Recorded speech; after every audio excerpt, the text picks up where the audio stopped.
Days 7 to 14. If they are setter / booker, I will give them leads and they start calling straight away. Start calling daily. Okay. I have nothing to lose. Here leads को call. With closer, it is half calendar.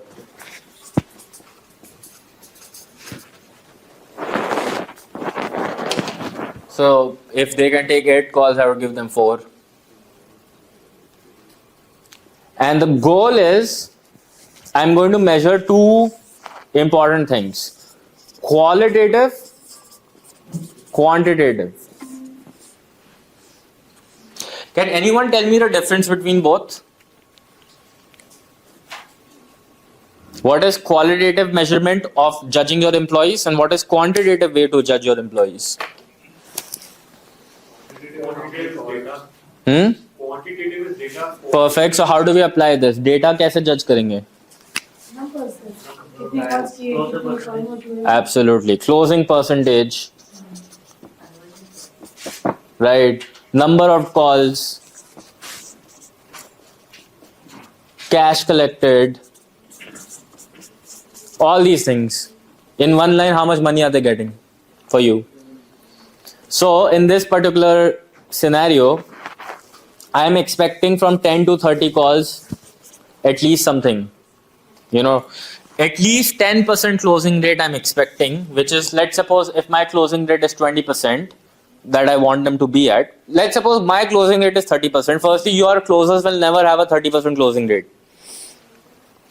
They will have 20%, for example. Uska bhi I will first do half, and this is my expectation from the first 10 to 30 calls. Now, what is qualitative way of measuring your employees? Who said discipline? Nice. What else? How do you measure discipline? Punctuality. How do they show up to the meetings?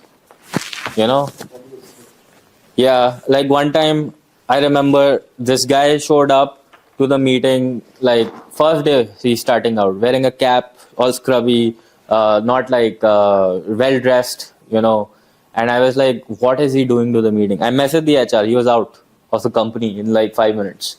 Like, have super high tolerance. But on the other hand, I've also had cases where there was a person who did 30 calls, got 0 sales. I still kept him on. Why? Because he was super punctual and very committed towards putting in the reps. Well, at 12 a.m. as well, he was like, can I get some work?